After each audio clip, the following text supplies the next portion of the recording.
Now, Charlize, what is Sjogrens? Sjogrens is a systemic autoimmune disease that affects the entire body. This is according to the Sjogrens Foundation. Along with symptoms of extensive dryness, other serious complications include profound fatigue, chronic pain, major organ involvement, neuropathies, and lymphomas. I'm not a medical expert, so those terms might have came out wrong. So for me, they always say it's more than just dry eyes and dry mouth. It really is. As I said it in the previous video, is that they were talking about dry eyes and dry mouth, and I hadn't had that yet. Like, what are y'all talking about? So all I did was a lot of blood work to determine. So they're looking at inflammation markers. Now, I've always asked my doctors because I'm not going to remember, because another symptom for me is brain fog. I have a lot of brain fog. This was probably before too. I'm going to throw in there also, I have been diagnosed with PCOS like in 2006. So I'm not going to say they cross, but the brain fog could come from that, or, this could come from that or whatever. But the main thing for me is the Sjogrens. I had discovered that I had inflammation around my heart. So I had fluid. You do have fluid around your heart normally. But when it's inflamed, it can be too much and feel like you're going to die. Because again, I felt like I was like, what is going on, God? Out of all the things you want to get attention to my heart. You got my heart, but please, I don't want to see you just yet.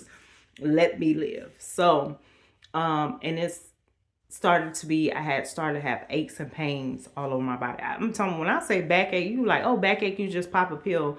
No, I would get a backache and pop a pill and it doesn't work. I can lay down. It hurts really bad. It's severe. Profound tiredness. I like the term profound that they use, because I used to get so tired. Like when I first got diagnosed, especially, I would lay down and I would have to lay down for like an hour, like a day or two. Sometimes it took me a day to recoup the rest of the day.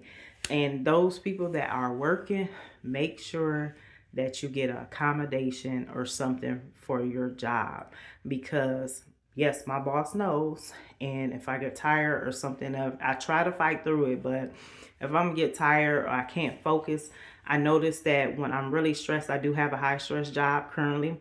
When I'm high stress, I can't focus. It takes me longer to process my job and the things that I need to do. So if I'm highly stressed out and I can't do what I need to do, I need to take a break. The other thing is I do take multiple breaks at work. Like I'll take a 15, I'll step away from the computer because of my eyes. And so with Sjogrens too, I do have dry eye now. I do have a dry mouth. Hence, that's why I chew the gum. And sorry, sometimes I be smacking or whatever. Hopefully I didn't smack during the duration of the video. They do have lozenges, but I don't like none of the lozenges that's out. So that's why I don't have that in my mouth either.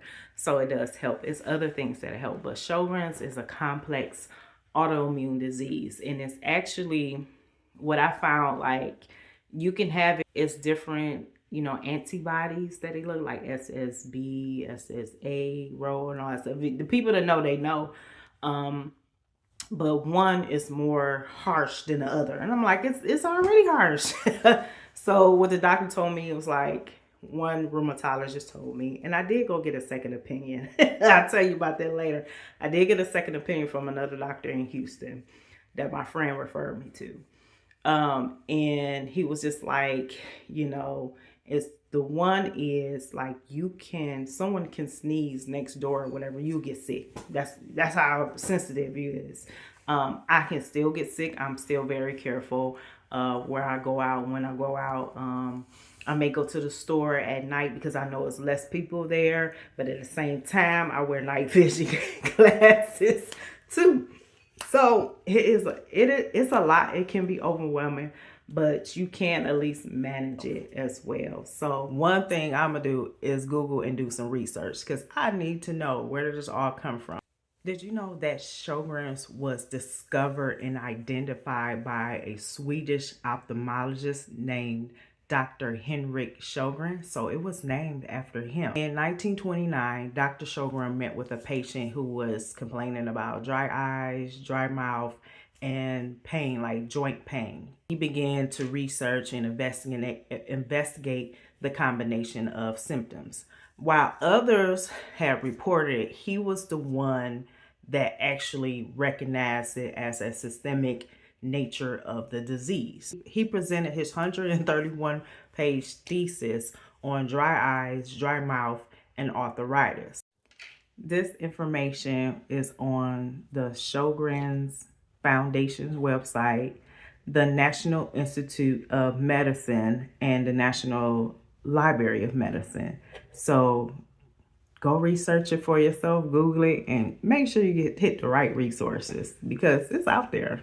Living with Sjogren's can feel overwhelming, but remember, you are not alone. If this video encouraged you, please subscribe and join me for the rest of the series as I share more about daily life, treatment, and hope with autoimmune disease. You can watch the full Sjogren's playlist here on my channel. See you in the next video.